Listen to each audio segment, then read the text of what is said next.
China presents a massive threat to the EU and America, and we must do all we can to destroy that dominance. If we don't stop them, they'll rule the world. They're dumping cheap goods onto our shores, that's destroying our local industries. This is too important to back down. They now shout, "We need tariffs." Oh, by the way, I need subscribers. If you watch the channel regularly, please subscribe. We hear this every day, but is any of this true? What actually is going on? Why is China such a threat? The situation actually seems to be spiralling downward out of control with recent headlines. Today, in mid-November, looks more like we're heading to a war than an agreement. Well, Dave Takes It On dives that much deeper to find out what is really happening.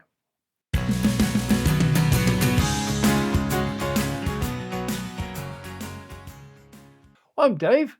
This is Dave Takes It On. Okay, all hype aside, let's see what Europe has actually said. Let's have a look how they got into this position, what the position actually is, and what they can do to get out of it. We're also going to very briefly look at what the US is doing differently. Well, the EU has a publicly stated aim of de-risking with three primary goals. First one, to protect its economy from outside encroachments. Second is to promote its own competitiveness and resilience. And third one, to partner with others to amplify its economy's strengths and mitigate its vulnerabilities. Well, the term de-risking, by the way, was pioneered by Ursula von der Leyen. In announcing tariffs, she barely garnered enough support to get them implemented. Many countries abstained and a number actively voted against her. Many could see they were not the answer, not a quick fix to what is turning out to be a deep-rooted problem. Well, just quickly, the US is doing something rather different. Some of it is similar, but the US under Biden is basically shutting the doors to China with even more massive tariffs because the growth of Chinese imports over there is seen actively as just taking over and destroying their own industries. With the new president-elect, the situation could very quickly spiral out of control, and those tariffs could easily increase exponentially. Is that likely to work? Well, in modern history, the EU has always traded with China, so has America, dating way back to well before 1975, and it was confirmed in 1985 with the EU-China Trade and Cooperation Agreement, amongst other documents and treaties. In plain English, Europe wanted to trade with China. Out of interest, our UK involvement dates back a lot further, about another century. And also the US signed a joint trade agreement with China in 1979. We want to deal with China. Well, since then, the EU and US have seen China as a vast market, very backward in its own industries, great at copying, but lacking in designing and inventing. A huge open market for technical and luxury goods.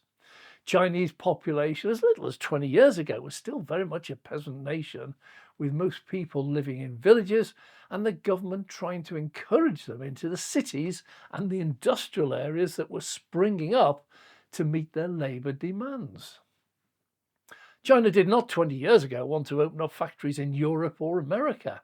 They did want access to sell their products into the EU and the US markets.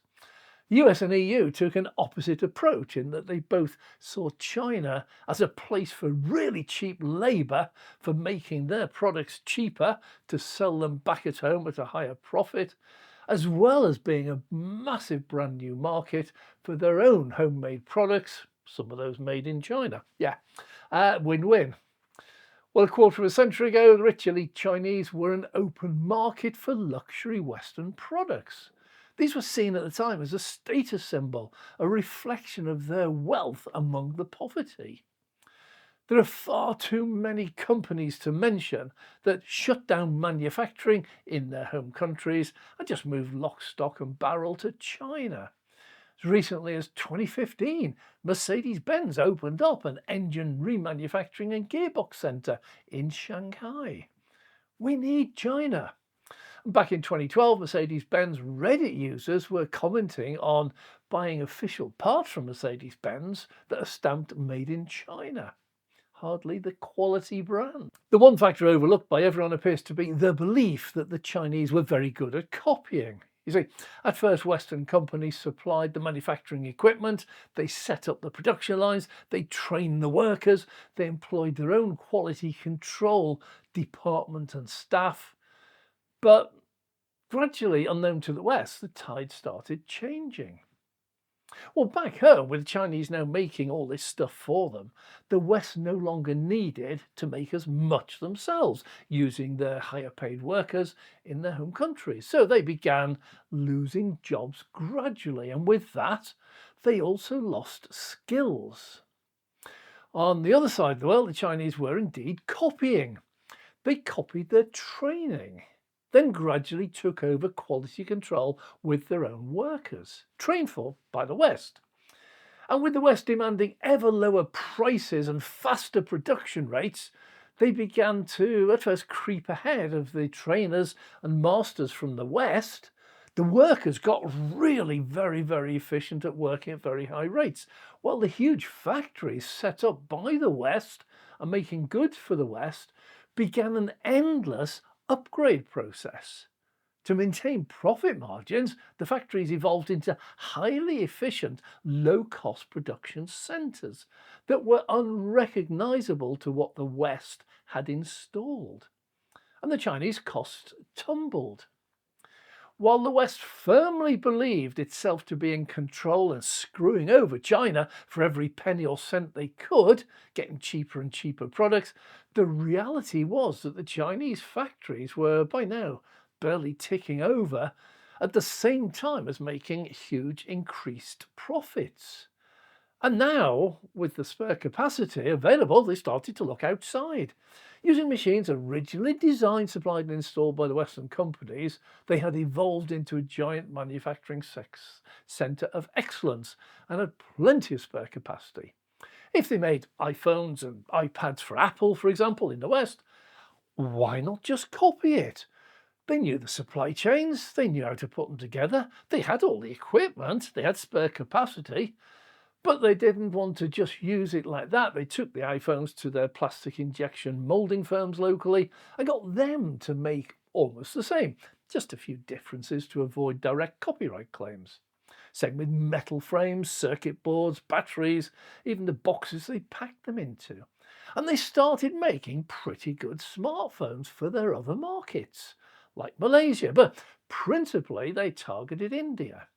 And the products they supplied to India were exactly those that the West had trained them and paid them to make to very high standards. Smartphones, electronics, cars, machinery, textiles. They said thank you very much to Apple, Motorola, Burberry, Nike, and a host of others for helping them to be able to supply. In the end, they supply about 2/3 of the total number of those products going into India. Do we never learn? This happened over 100 years ago. We discovered oil in the Middle East. The local Arabs didn't know what to do with it or how much it was worth. The West moved in, they built the drilling rigs, they built the refineries, they built the tankers, supplied the manpower in the early days. But behind the scenes, those pesky Arabs were learning and sending their brightest students to Western business colleges like Oxford, Cambridge, Harvard, all the others. And quickly they actually learned, there's a bit of value in this. Then they took over. Today they actually employ us as specialists when they reach a blockage or an impasse, or they pay us to design specific equipment to speed up production. What a turnaround. The pupil took over from the teacher. So it was in China. They built up their own markets in Hong Kong, Vietnam, Indonesia, Philippines, Singapore, Bangladesh, finally coming into Germany, Italy, UK, the whole of Europe, Poland, and ultimately the US of A. So meanwhile, back in the West, our factories were shutting down as company after company shifted production to cheaper locations so they could make cheaper products. And in doing so, they thought they could control China, didn't have a monopoly. They located their facilities in Mexico, Pakistan, Vietnam. It was far too late. They came across everywhere they set up their factories, Chinese factories already there operating with an efficiency they simply couldn't match. Meanwhile, back in China, the peasants were much richer. They no longer wanted to buy the luxury goods from the West. They now had their own luxury brands, which were every bit as good or better as a status symbol. They no longer wanted to buy foreign luxury cars, Mercedes-Benz, BMW, Audi, Bentleys, as their factories now made their own bigger, better, very much cheaper cars, which happened by now to be EVs, like the Xpeng G9, Neo ES8, the Zeekr 001, the high-tech SSR, many others, which were far superior in design and technology to anything that the West could make, and they did it even cheaper. Today, the West wakes up to the fact that they've awoken a sleeping giant. At the same time, rather than face the fact that their own traditional industries are decimated, hopelessly out of date, inefficient, expensive, making products that their traditional customers no longer want, they turn to tariffs. If we can't make them, nobody else will. We'll force our citizens back to buying locally despite the high prices. They'll do it. They have no hope of competing. That is why they went to the Chinese in the first place. That is why many Western EV makers are trying to get Chinese joint ventures set up in Europe or in China. Our once great auto industry was world famous. Jaguar, Rolls-Royce, Lotus, Ford. Today they're reduced to the pitiful state of asking Chinese, oh, please help us get up to date. Please help us with a joint venture. Please don't try to sell us your really brilliant and cheap EVs. See, the word traditional here is a vital clue. Not only are the factories and methods old-fashioned, so too are the products they make. They've always done this, so they will always continue to do it, and their customers will always stick with them. Yeah. One warning product about 20 years ago should have been enough, the smartphone, which showed a very, very healthy market hungry for something completely different. Brilliant, futuristic design, amazing technology. It was a success. Another product would have been the laptop. Who would have thought it? Very quickly replaced the massive home computers. They could do more, cost less, plus were amazingly user-friendly. You see, you could now sit in a nice warm lounge alongside your partner or your family with your laptop on your knee, watching television while catching up on your emails. No more heading up to that spare room which had the computer in it, big box wearing away, big screen, big printer, big key, all of that. Well, a few companies at the time did get the message, but all the rest just carried on doing what they'd always been doing. And they found they were selling less and less. Home computers, once forecast to be massive business all around the world, suddenly stopped. People started buying tablets and laptops. So here we are, full circle, we're back to EVs. Our factories are out of date, using old tech, inefficient, manned by highly paid union-protected workers who year after year manage to produce less products at a higher cost, reducing productivity. Year after year, it costs more to make less at a higher cost. Yeah. Will tariffs work? No. It's that simple. No. Is legacy auto doomed? Well, that's actually up to them. First, they have to realise that tariffs are generally accepted to be useful to allow a company or country to catch up with someone or something else. It's a catch-up. Classic recent example that demonstrates this perfectly is the COVID lockdowns. It was stated very clearly at the time, a shutdown does not get rid of COVID, does not cure it.